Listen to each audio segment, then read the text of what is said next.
Hello, authors, book lovers, and storytellers. Welcome to another session here in Reader's Magnet's featured author interview.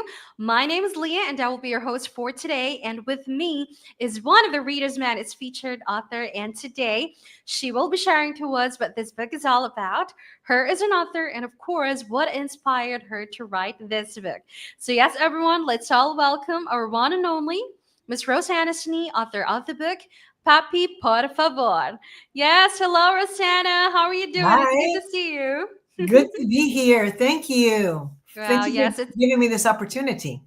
wow, and it's also an honor for us to, to be given the chance to work with you in your, with your book. Thank you so much for that, Rosanna.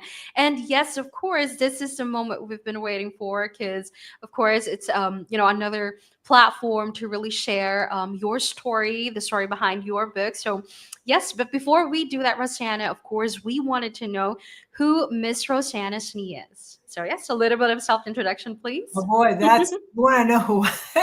All right, do we have more than 15 minutes? Yeah, sure. Not a Well, problem. You're fine. I'll try to fast. I'll try to give a thumbnail. Basically, I do a lot of things. I'm a marriage and family therapist. I'm married for Mm. 7 years. I've got two grown sons. I've got grandkids.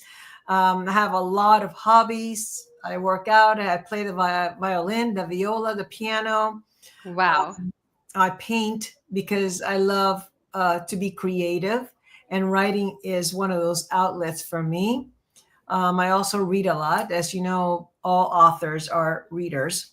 So Right. I read constantly, and writing is one of my passions, just one of my hobbies, like every of the other ones. Except, this one I can have a little more control of. The music is it's kind of hard, but I can at least write and publish, and then give the people out there, the readers, a chance to enjoy this fun, bittersweet story. Ooh, interesting. Thank you so much for that, Rosanna. And yes, so I am actually facing a very talented woman right now, and I'm very proud that I'm, get the chance to Oh, thank interact you. with you. Thank you. Wow. Thank you, Rosanna. So yes, on your book, Papi por favor. So yes, will please let us know what this book is all about? Okay, I'll give another brief synopsis. I immigrated here from Cuba in 1966, and my parents were very strict. They left a little island, and then here they are in a big United States. So they were very restrictive and very, very, very strict, over strict. So I wasn't allowed as I was growing up. It was okay when I was 8, but then when I got to high school, that made it a little bit harder because all the girls, got to go with their little dates and their dances and hang around Mm-hmm. the quad with their boyfriends. Not Mm-hmm. me.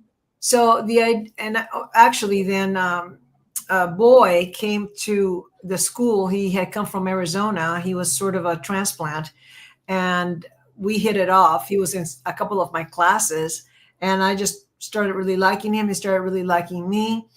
But of course, given the situation that I had with my own dad, who was very strict, dating was not an option. And so I created a Ooh. book about this because he was really my first love. Richard was his name. He was really my first love. And it was a love that could not bloom because of my situation as a 17-year-old under very strict thumb rules, and my parents, they thought they were doing the best they could to protect their only daughter. So I get it, I get it, but as a 17-year-old, you don't really get it. You want Right, to right. have fun and do the little things that all the other seniors in school do. So I was inspired by Richard. um, I haven't talked to him in a very long time. I did talk to him, but that's another story. But I haven't talked to him. I think actually he's passed away, I think. But the book Mm. is dedicated to him, and it was inspired by him. And it's a story about first love, forbidden love. And what happens in this story, Madison, who basically is me, but then all the other friends and sisters are also me. I just sort of took aspects of my personality and divided them into 5 people. So you saw how many things I do. Well, imagine that Right. one girl played the violin, one girl played the viola, one girl, Elena, is very spiritual. I'm also very spiritual, and quote Gandhi and so forth. So one girl is that. I was raised in a very kind of scary, be careful, kind of be careful with this. Something can happen. Be careful. So Mari, the character Mari, that's her personality. She's very um, just leery of everything that happens. So they each have a part of me, but a big, that I made them big because if I were to have written that book just as the real story, it would have been very short. It would have been like less than a novella, but I so had to make it a.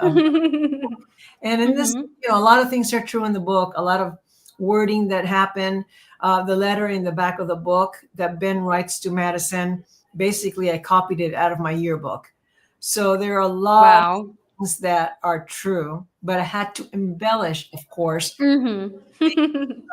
fun for the readers to be able to read the story. And I'm working on a sequel. So where it ends, I start the second book. Hmm. Wow, that is so interesting, Rosanna. And your book really talks about a lot of topic, on how to deal with strict parents Mm. and also teens, how to understand having a strict parents and why is it important. What happens if you have a strict parents? There's really a lot of topic, and you mentioned earlier that this is also about the story of your first love, but actually it's more than that because it's Mhm. also highlighting the importance of having this child and parent relationship. Mhm. Wow, that's amazing. And do you have a favorite part in this book, Prasanna? Will share it to us if you have. Actually, I have a lot of favorite parts, but Mm-hmm. some of my favorite parts include Mari, the one who's always scared of everything, Mm-hmm. because she does something. The Okay, let me back up. Madison has a friend, Nina, and Nina thinks or believes with a whole heart that Ben is her Mr. Darcy and that she is his Elizabeth from Pride and Prejudice. She's obsessed, but she doesn't know that Ben likes Madison. So all this time, Whoa. yeah. So all this time, Madison is pretending to help Nina get Ben, but she knows the truth, and Nina doesn't know. At one point, Marty is trying to say, "Tell us who Nina likes. Tell us who it is." And so Madison invents a name. Well, she doesn't invent it. She names a boy in the class who's kind of a little troll of a guy, and just really weird looking. So Marty takes it upon herself to go find this kid and say, "Guess what? I've got some intel. Nina likes you." And of course, this is not true. Nina doesn't know anything. But this whole lie turns into this big, funny thing. So that's one of my favorite parts of the book. But there's so many. I mean, I can't even choose one. Right, it's a twist between the relationship you had with your friend and also with the boy that you like. Yeah. Wow. That's full of fun, really. And you know what, Miss Rosanna, I also like about your book is it's also advocating for a specific cause and agenda, especially what kids need to learn from strict parents, because right now I must say that children that grow up with authoritarian parents are often well behaved, and Mhm. this is also because of strict parents, set to having them set the clear expectations of a child's behavior. The children knows what expected of them, and at the same time behaving well is also driven by fear. Could be, there's a lot of aspects that we can have that one, but at the same time it's really about teaching your readers as well on how to deal with teens falling in love. This is actually a good guide for families out there. Mhm. It's very true. And Yes.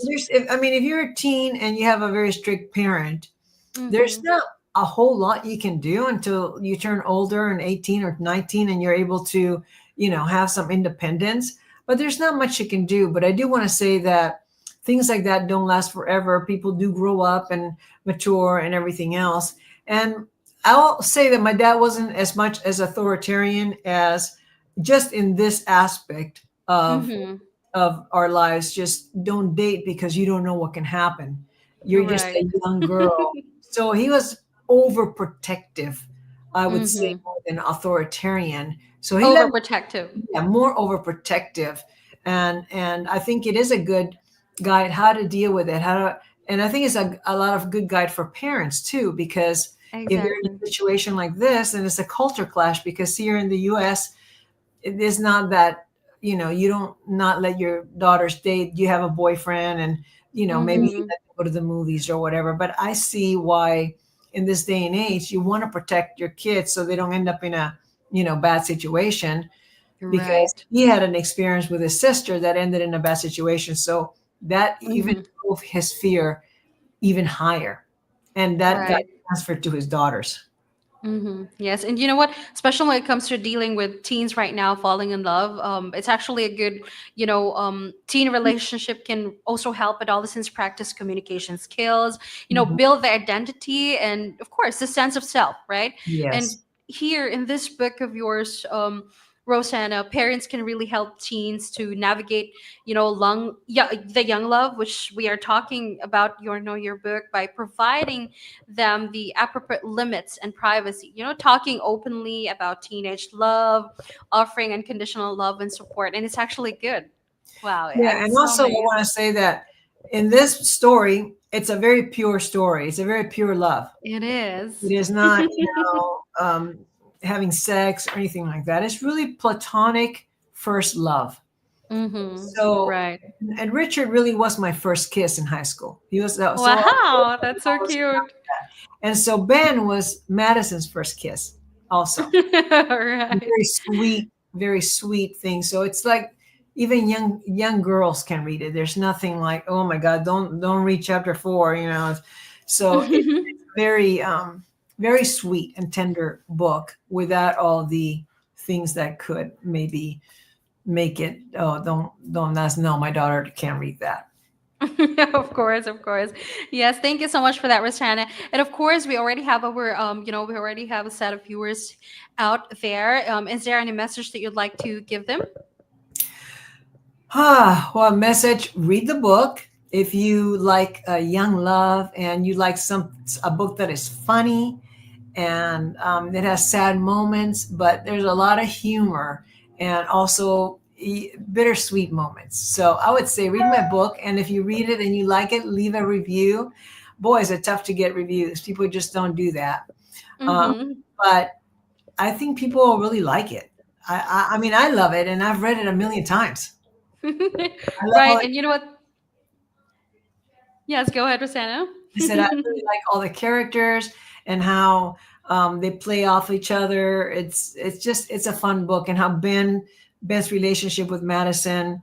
He can't believe that her parents are like that. So there's a whole little conflict there. No, you're just making this up. You don't want to hang out with me. What parents do this? So there's a lot of, when you want someone to believe you and they don't, and you're trying to convince them, that's kind of frustrating for people when you're telling the truth, but the other person doesn't believe what you're saying. Hmm. There's a lot Right. about that too. Yes. And also, Rosanna, yeah, I mean, about you highlighting the teens on at the same time on how to open up to their parents when falling in love. Teens may open up to their parents about falling in love through, just having the casual conversations, sharing experiences during family activities. So Yeah, it's really actually a good book that every family, should have.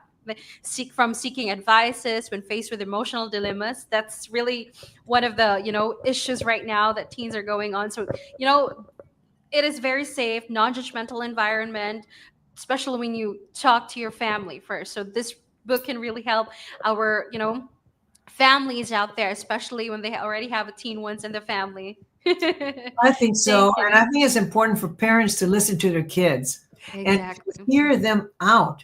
I don't think a lot of parents do that.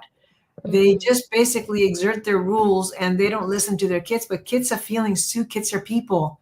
And you can learn a lot from kids. Raising my sons, they're 45 and 35 now, but as I was raising them, I always listen to them. I always tell me, and I learned so much from them. I still learn a lot from them. So Right. it's better just I'm the parent, do as I say, no, hey, this is why I'm doing this, and I Mm-hmm. explain things, and I was always open. I could be convinced if they gave me a good enough, you know, rationalization Mm-hmm. or a good explanation. Okay, all right, let's try it. So as a parent, you have to be open and don't bring the hammer down on your children because Mm-hmm. you reap what you sow. And Yeah, exactly. I sowed a lot of good stuff, and now I'm reaping all the rewards from two amazing sons that talk to me, Wow. want to be with me. So I think parents need to keep that in their minds if that's the kind of relationship they want with their grown kids in the future. Right, exactly. And you know what, Rosanna, your book really serves, as a bridge to deeper conversation about child and parent relationship. Because, of course, yes, is very crucial for parents to maintain an open line of communication and at the same time, exhibit the understanding and support, creating a space where Mhm. your kids feel comfortable sharing their emotion and experiences. Wow. Yeah. And I'm so proud that, what, Rosanna, this book of yours is really such a successful creation. Because, yes, I've been seeing your book online and you've been getting a lot of positive feedback, good reviews, and congratulations for that, Rosanna. Thank you. Thank you. Yes. Okay. So, for our viewers out there, if you're interested to have Miss Rossanna Sneeze books, and that is Papi Por Favor. That is available on Amazon.com, Barnes& and Noble, and of course, her website as well, RossannaSnee.com. It's going to be your chance to know more information about her story, the book itself, and of course, the journey behind it. So, Yeah. yes, again, Miss Rosanna Snee, thank you so much. Thank you so much for gracing with us today. And of course, as we say it here in Reader's Magnet, we We share share the your story story with the with the world. world. Wow, thank you. You know the tagline. Oh, Thank you yes. so much. Thank